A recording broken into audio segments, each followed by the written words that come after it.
2021년도 제6차 한중 상강 포럼 동북아 평화를 향한 남북중 경제 협력과 연변 경제 역할, 우리 조선족 경제의 역할 주제로 오늘은 특별히 연변대학의 우리 경제학과입니까? 사고 같은 경제학과 교수님 계신 최훈 교수님, 그리고 최훈 교수님의 발제, 그리고李정림 교수님의 토론을 위해서 이렇게 먼 곳에서 이렇게 모셨습니다. 이 두 분에 있어서 박수 한번 크게 좀 부탁드립니다.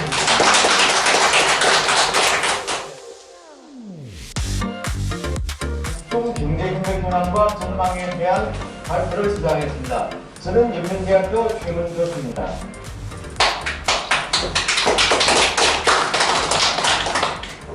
다음으로는 첫째는 새 시대 북중 관계에 대한 이해. 중국과 조선은 1949년 10월에 국교를 수립했는다. 조선은 중국과 국교를 가장 일찍 맺은 나라 중에 하나입니다. 그 후 70년 넘게 양국은 전통적인 우호 협력 관계를 이루어 나갔습니다.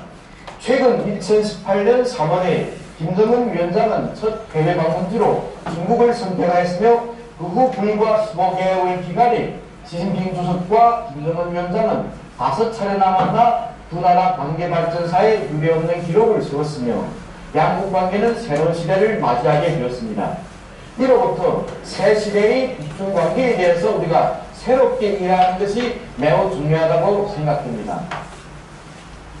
제1차 방중은 2018년 3월에, 제2차 방중은 2018년 5월에, 제3차 방중은 6월에, 제4차 방중은 2019년 1월에 이루어졌습니다.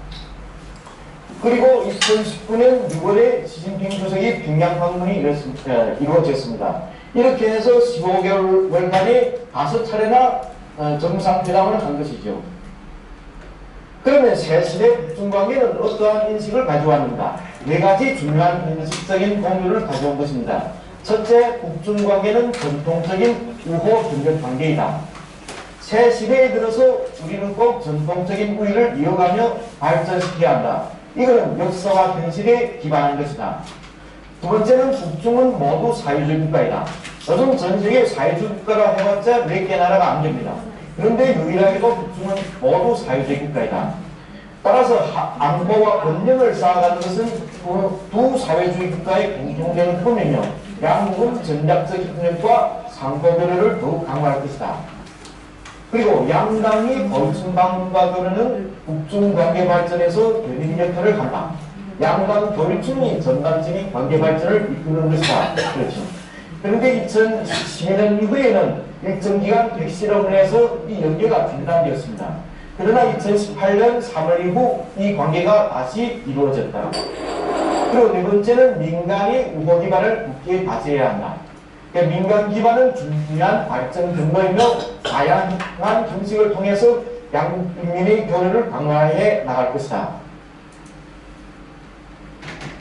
그 우리가 모택동 주석 시대, 주울레 총리, 금속평 주석, 그리고 숙중훈, 장저민, 후진타오 이러한 오랜 기간의 전통 우위를 기반으로 북중 관계는 이루어졌으며 또 계속 발전해 나갈 것이다. 그렇습니다. 그러면 시진핑 주석은 조선에 대해서 3가지 불변과 3가지 확고한 지지라는 이러한 약속을 했습니다. 그 3가지 불변이란 무엇인가? 중조 관계 발전에 대한 중국 공산당과 정부의 입장은 불변할 것이다. 중조人민의 깊은 무덤은 불변할 것이다. 사회주의 조선에 대한 지지는 불변할 것이다. 그리고 3가지 확고한 지지입니다. 조선이 사회주의 사업을 확고히 지지할 것이다. 조선이 경제 중심이 새로운 전략적 노선을 확고히 지지할 것이다. 조선이 정치적으로 반도 문제를 해결하고 장기적 안정을 실현하기 위한 노력을 확고히 지지할 것이다. 이것이 3가지 불변과 3가지 확고한 지지 약속인 것입니다. 시진핑 주석은 2019년 6월 19일 방북 전일에 노동신문의 기고문을 게재했습니다. 따라서 중국 측과 조선 측은 함께 지역의 항구적인 안정을 실현하기 위한 원대한 계획을 함께 할 용의가 있다. 그러나 우리가 양국의 민간 친선을 확대 발전시킴에 있어서 지금 우리가 국제 제재가 있습니다. 유엔 안보리의 국제 제재가 있죠. 그러면 우리가 직면한 문제는 국제 제재에서 포함되지 않은 영역에서의 협력이가 매우 중요한 것입니다. 그래서 교육, 문화, 체육, 관광, 청년, 지방, 인민생활 이러한 영역에서 우선적으로 교류와 협조를 확대해 나갈 것이다. 그렇습니다. 그리고 2018년 3월 이후 주변 환경에서도 많은 변화가 이루어졌죠.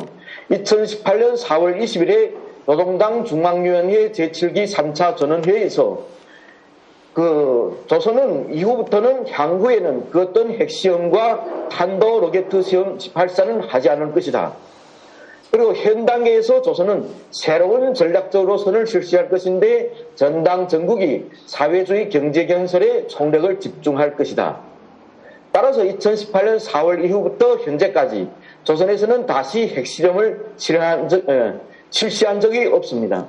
따라서 주변 환경에는 아주 평화로운 분위기가 형성되고 있는 것만은 사실이었죠. 그리고 2018년 6월, 2019년 2월, 2019년 6월 김정은 위원장과 트럼프 미국 전 대통령은 세 차례나 되는 정상회담을 하였습니다.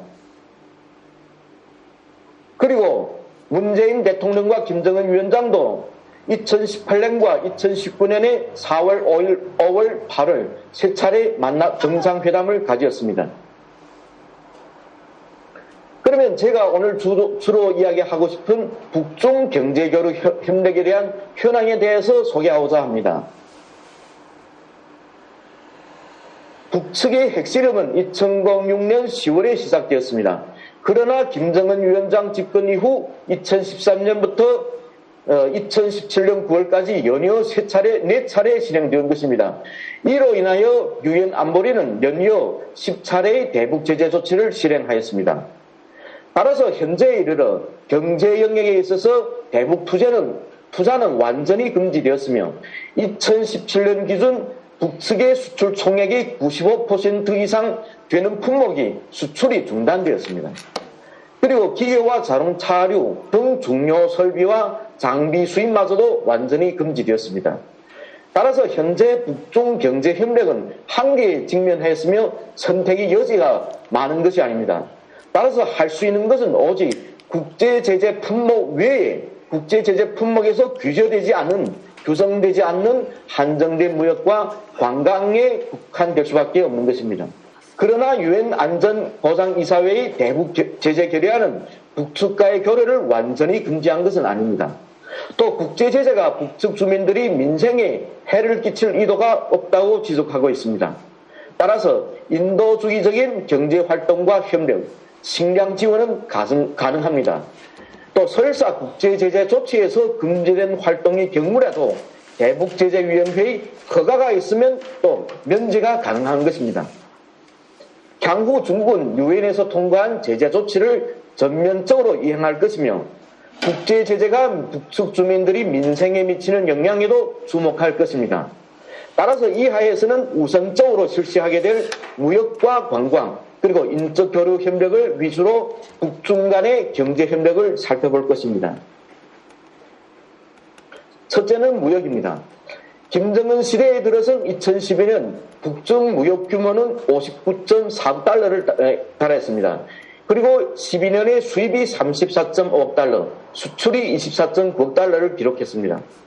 그리고 2013년에 이르러서는 65.4억 달러로 최고의 무역액을 달성했는 바 수입이 36.3억 달러, 그리고 수출이 29.1억 달러에 달했습니다. 그러나 2013년 이후 무려 4차례 핵실험을 해왔기 때문에 전례 없는 국제제재에 직면했으며 주요한 수출 품목인 무연탄, 방직품, 수산물, 철광석 등 수출 품목이 모두 금지되었습니다. 따라서 2018년부터는 대중교육이 대폭적으로 감소합니다. 2018년에 대중수출이 2017년보다 87.7% 줄어들었습니다. 그래서 2.1억 달러밖에 안 되죠. 수입은 31.7% 감소해가지고 22.2억 달러밖에 안 되었습니다. 또 또 더욱 엄중한 것은 2020년에 코로나19로 조선과 중국은 1월 말부터 국경이 봉쇄되었습니다. 따라서 2020년 이후는 북중 무역이 거의 이루어지지 않는 형편에 도달하게 된 것입니다. 다시 말해서 정체 국면에 직면했습니다.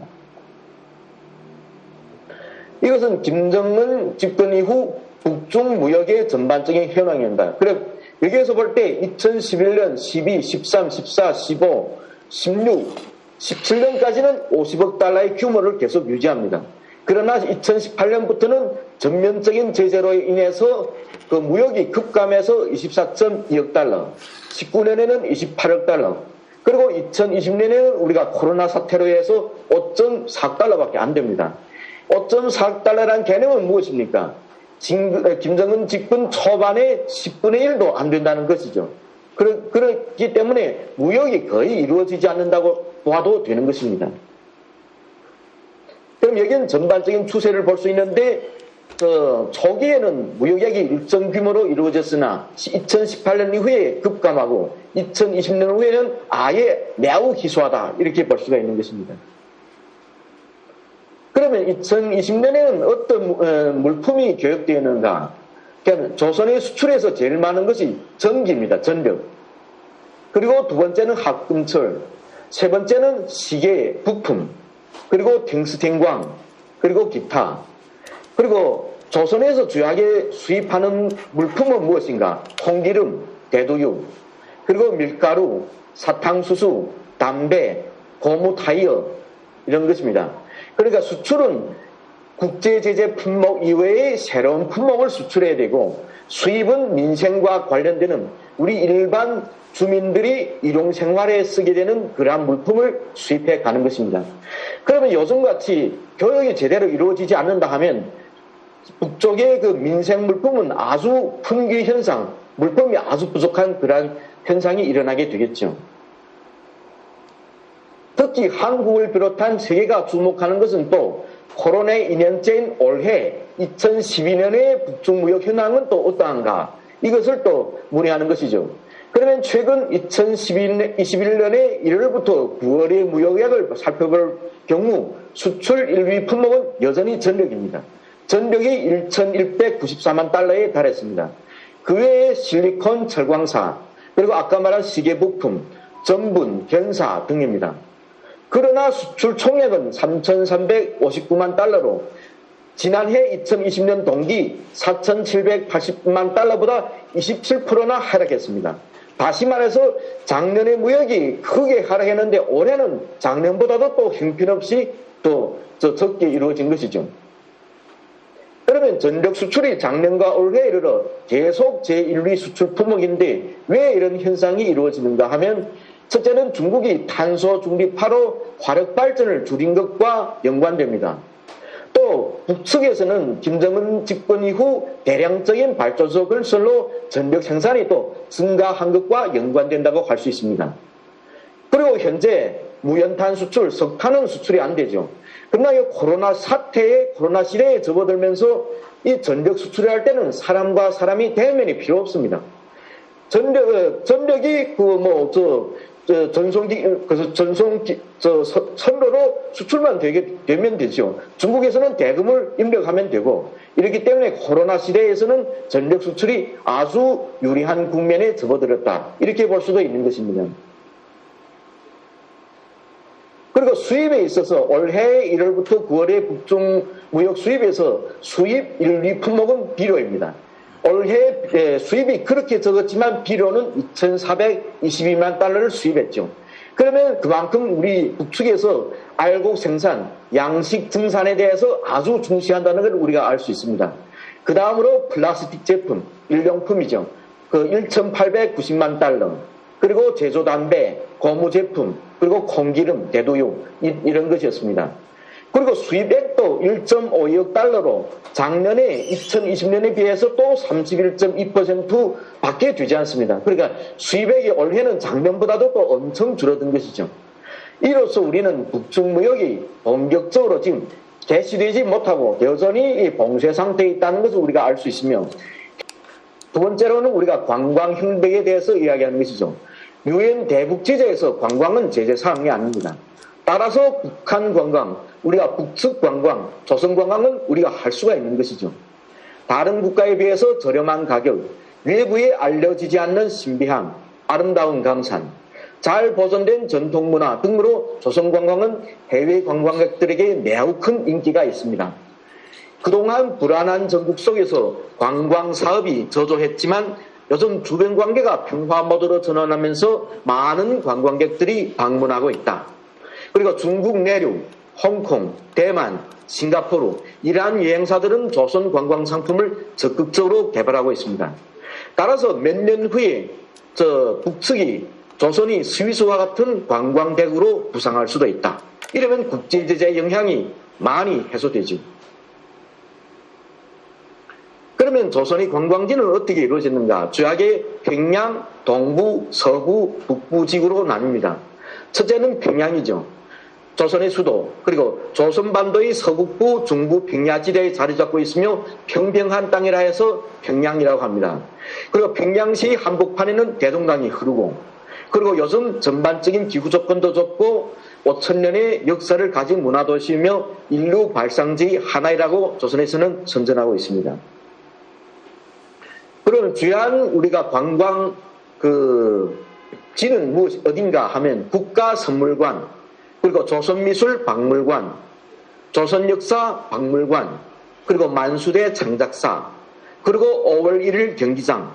5월 1일 경기장에서는 우리가 몇만 명의 대형적인 예술공연, 빛나는 조국과 인민의 나라 등이 성대히 진행된 적이 있습니다.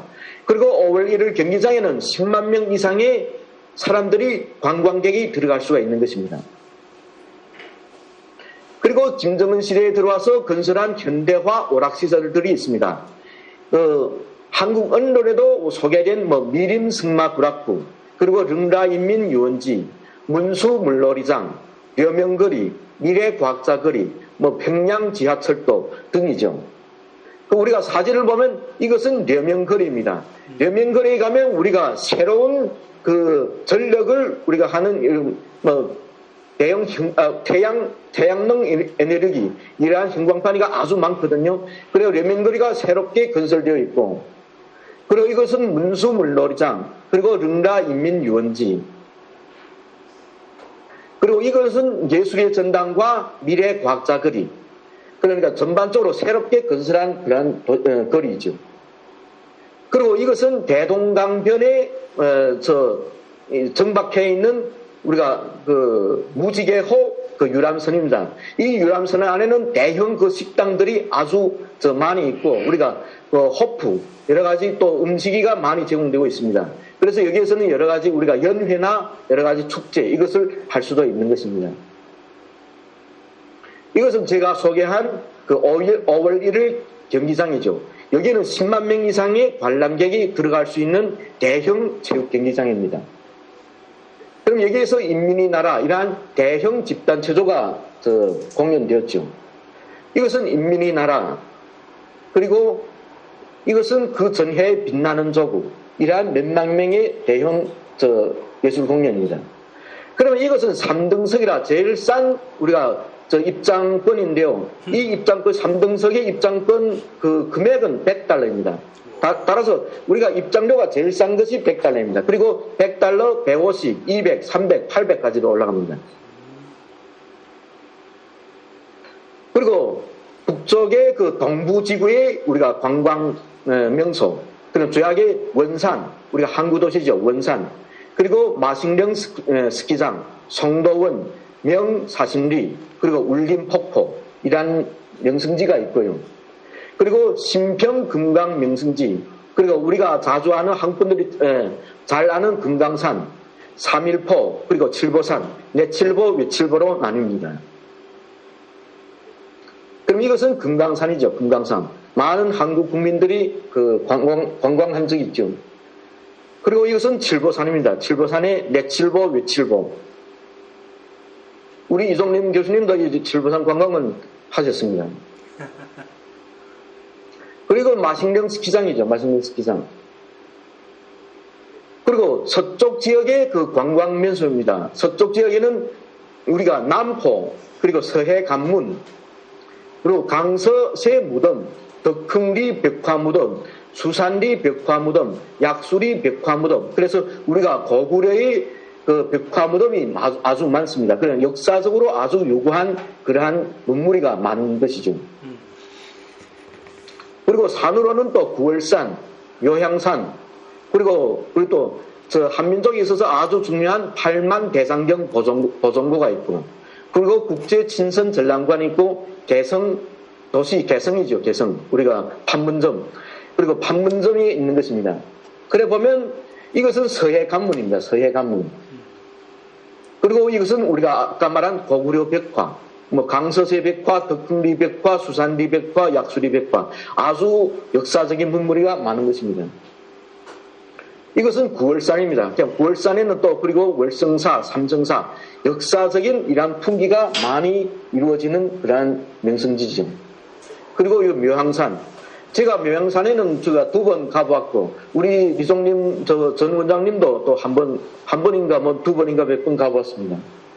그리고 여기에 또 우리가 8만 대장경 보존고가 있고, 그리고 이제 그죠, 8만 대장경 보존고이죠.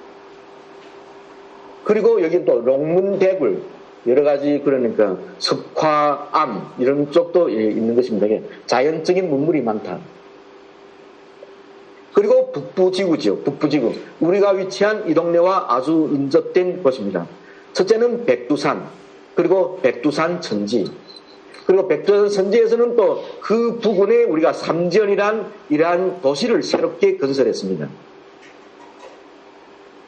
그리고 여기에는 또 리명수 폭포, 뭐 백두산 밀령, 항일 전쟁 시기에 뭐 어떻게 일본 침략군과 싸웠는가 이런 사성물이 많고, 그리고 요즘 새로 건설한 무봉국제관광특구, 여기 관광특구가 또 있습니다.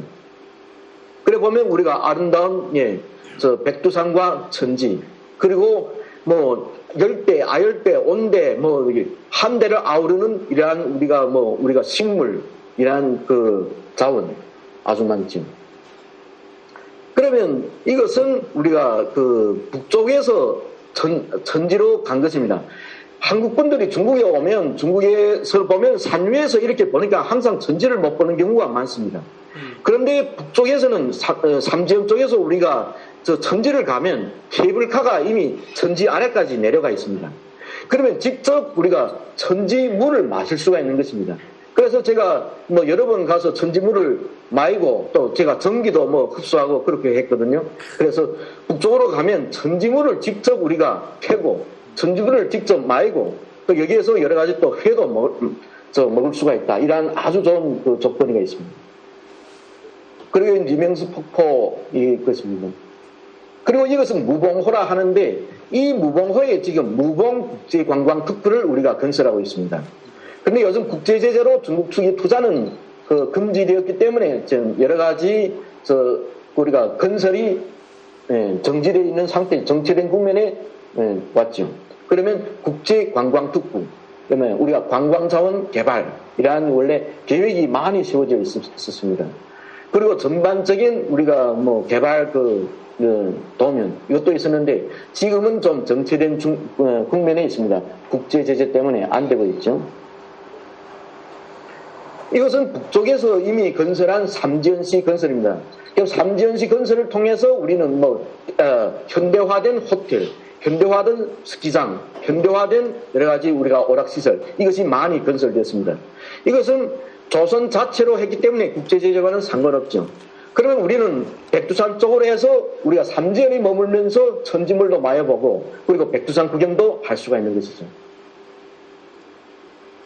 현재 조선관광은 용인성 단둥, 지린성 연변주, 그리고 군춘지역 여행사들과 인터넷 대형 여행사들이 진행하고 있습니다. 주로 평양, 금강산, 개성, 묘향산, 남포와 회령, 그리고 청진, 칠보산 관광이 이루어지고 있습니다. 그리고 우리가 주변의 변경지역, 국경지역일 때는 뭐 여권이 필요 없이 통행 쪽으로 갈 수 있습니다. 따라서 아주 편리하죠. 그러면 통행증은 하루나 이틀이면 이미 통행증을 만들 수 있기 때문에 아주 빨리 북쪽을 여행 갔다 다시 들어올 수가 있습니다. 그러면 또 관광객이 많게 됨에 따라서 전방 관광 물품도 많이 생산되고 있었고 이것이 또 조선 경제 활성화에 많이 또 공헌을 하고 있죠. 그리고 관광 이외에 또 어떤 협력가 있는가? 그러면 교육, 문화, 체육, 관광, 청년, 지방 등 교류와 협조가 있습니다. 그럼 이것도 국제제재에 포함되지 않았기 때문에 이것은 마음대로 할 수가 있는 것이죠. 그래서 김정은 위원장 두 번째 방중 이후 대규모의 경제시찰단 교류가 이루어졌고 그리고 중국의 과학기술기지, 농업고학원, 기초시설 투자 그리고 항구, 닝보항 여기에 대해서 북쪽의 경제시찰단의 방문이가 있었습니다. 그리고 전반적으로 우리가 고속철도 좋고 농업, 과학화도 좋고 그리고 전반적인 대규모적인 경제 시찰이 이루어졌습니다. 그리고 1차 대표단 귀국 이후 또 전반적인 중국에 대한 학습 효과 그리고 대외 개방에 대한 새로운 인식 그리고 대북 제재가 완화 시 대규모 북중 경협을 어떻게 해야 할 것인가 하는 우리가 인적 교류, 교육 교류 이런 교류가 많이 이루어졌죠. 그리고 현 시점에서 가장 중요한 것은 시진핑 국가주석이 제시한 교육, 문화, 체육, 관광, 청년, 지방, 인민생활 이러한 영역인 것입니다. 그리고 시진핑 주석이 평양 방문 이후 우리가 3개월 기간에 그 이후에 아주 많은 교류가 또 이루어졌습니다. 그러면 6월 달에는 최우일군 그리고 조국 통일 민주주의 전선, 기자 동맹 그리고 검찰소 대표단, 민용항공총국 이러한 또 방문이 이루어졌고 또 7월에는 또 중국 청년간부 대표단, 그리고 중앙재판소 대표단, 또 소년야영단, 학생야영단, 인민보안선 친선 대표단, 노동당 중앙위원회 방문, 중국 외교부 방문, 그리고 김책공업종합대학교 방문, 인민해방군 창건 91도 기업 여러가지 연회 등등. 그래서 전반적인 모든 영역을 아우르는 이러한 교류가 이루어지고 있는 것이죠. 그리고 8월에는 또 노동신문, 대외경제선, 외교단, 첨단기술 상품 박람회, 군사대표단, 그리고 사회주의 건설 성과사진 전시회 등등으로 이래서 전반적인 아주 활발하게 진행되는데 우리가 2020년에 접어들어서 1월 말부터 코로나 사태로 해서 국경이 봉쇄되며 모든 인적 교류도 잠시 중단된 상태입니다. 여러 면으로 많은 교류가 이루어졌죠. 그리고 마지막으로 한반도 평화경제와 미래전망 여기에 대해서 소개해드리겠습니다. 한반도 평화체제의 취지와 목적은 무엇인가? 문재인 대통령은 앞으로 100년은 한국 국민과 남북이 주도적으로 평화적인 질서를 구축하고 한반도 평화경제 시대를 열어나가는 것이라 지적했습니다. 하나의 축, 다른 두 개의 축을 제시했는데 하나의 축은 한반도의 항구적인 평화를 구축하고 경제협력을 촉진할 것이다. 다른 한 축은 안정적인 경제협력은 동북아 평화 구축을 위한 더욱 공고히 할 수 있는 수단으로 될 것이다. 따라서 한반도 평화, 경제의 선순환 구조를 구축하고 이를 기반으로 한반도와 동북아시아 경제협력 공동체를 형성하고자 한다. 이것이 한국의 추제이고 그래가지고 한반도 평화의 비전 해가지고 동북아 경제 공동체, 한반도 평화 공동체 그리고 동아시아 평화 공동체 이러한 공동체의 희망 아래 신북방정책, 한반도 신경제구상, 신남방정책 이러한 정책을 펼치고 있습니다. 한반도 평화경제의 추진원칙이란 무엇인가? 일상의 평화를 보장할 수 있는 환경을 조성한다. 평화의 정착과 경제협력의 어서오세요. 그리고 세 번째는 이익 공동체를 형성한다. 그리고 네 번째는 지역적인 확장. 한반도 이익 공동체 형성을 동북아와 동아시아 경제 공동체로 확산하도록 한다는 것입니다. 그리고 조선에서도 아까도 말했듯이 2018년 4월 20일 그러니까 새로운 전원회의가 열린 이후 긴장 완화와 평화로 향한 새로운 기류가 이르고 이후에는 경진로선 핵실험은 다시는 하지 않겠다. 그리고 현 단계에서는 새로운 전략적 우선 전당 전국이 사회주의 경제건설에 총력을 집중할 것이다. 따라서 2018년 4월 이후 핵실험을 더 하지 않았습니다. 그리고 구체적인 목표는 인민 경제의 주체화, 인민들이 요속하고 문명한 생활을 하는 것이다. 그런데 국제제재 하에서는 자력경쟁 정신과 과학기술에 의거할 수밖에 없다. 그리고 주변국들과 국제사회와 긴밀한 연계와 대화를 해야 한다. 그리고 경제력은 국가 발전의 물질적인 기초다. 이것을 인정합니다. 경제력이 있어야 국가 발전의 물질적인 기초가 있게 되는 것이죠. 그래서 경공업, 그리고 여러 가지 트락도르, 화물자동차, 과학농사 이러한 열풍을 하고 있습니다. 그래서 보면 우리가 이건 평양의 여러 가지 우리가 복장이죠, 복장. 그리고 평양에서 만든 치약, 중국에 수입하려고 여러 가지 치약도 아주 깔끔하게 만들었고, 또 아이스크림도 우리가 로고가 다 붙을 정도로 이렇게 정교하게 만들었습니다. 그리고 한국 화장품도 유명하지만 북쪽의 화장품도 아주 우리가 디자인도 예쁘고 아주 품질도 매우 좋은 것으로 확인되고 있습니다. 그리고 요즘 전반적인 농사에서도 많은 큰 진전이 있었죠. 그리고 현재는 우리가 향후의 전망은 무엇인가? 현재 조선 경제 활성화와 국내의 물가 안정을 위해서는 북중 무역의 정상화가 아주 중요합니다. 요즘 코로나 때문에 지금 국제제재보다도 코로나가 더 무섭죠. 국경이 봉쇄되어 있으니까. 따라서 향후 내년에는 우리가 새로운 북중 무역의 정상적인 개시가 필요한 것입니다. 그리고 무역이라 할 때는 제재 품목 외의 상품 개발이 중요한 것입니다. 그리고 그래서 요즘 많이 나온 것이 전력 수출도 나오고, 이전엔 전력 수출이라는 게 없었는데 지금 전력 수출이 나오고, 요즘은 또 시계 부품을 많이 수출하고, 그리고 유리, 왕구, 신발 이것도 수출하는 것입니다. 그래서 이전에는 북쪽에서 중국에 자원을 수출했다면 요즘에는 이 자원을 개발해가지고 공업품을 수출하는 그러한 구도로 이후에 가게 됩니다. 이렇게 하면 무엇인가? 전화위복이라는 말처럼 올해 국제제재로 인해서 북쪽에서는 산업의 업그레이드를 할 수 있는 것이죠. 자원 수출에서 공업품 수출로 바뀌는 것입니다. 그럼 이때는 또 관광이 활성화가 되면 국제제재 영향은 점차적으로 해소되죠.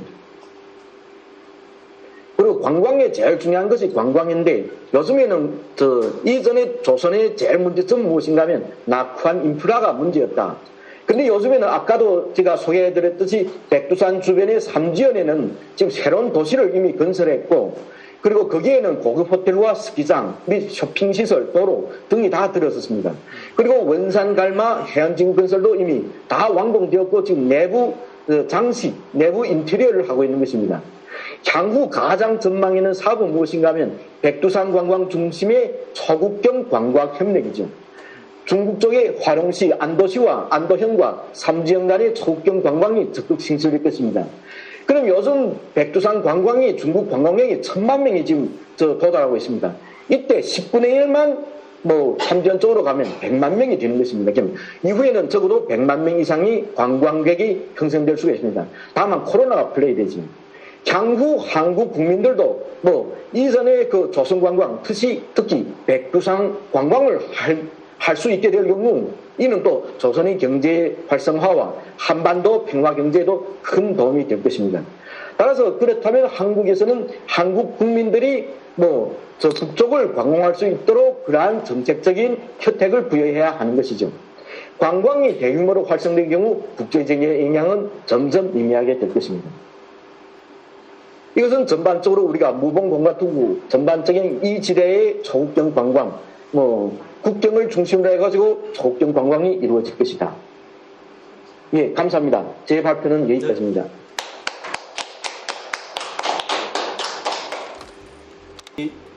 발표해 주신 우리 최 교수님, 목이 마를 정도로 이렇게 열심히 해주시는데, 이따가 우리 참석한 분들의 질문들, 이런 것들은 정인각 교수님이 다음 발제 순서가 되어 있으니까 우리 정인각 교수님의 발제를 듣고, 그 다음에 리종림 교수님의 토론을 듣고, 그 다음에 우리 여기로 다 같이 참석자들이 또 제일 궁금한 거 있으면 질문하는 시간을 갖도록 하겠습니다. 그럼 다음 순서로 우리 정인각 교수님 나오셔서 발제 좀 부탁드리겠습니다.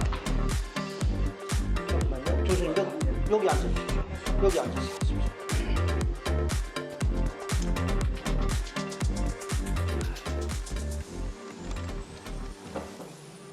됐습니다. 됐죠?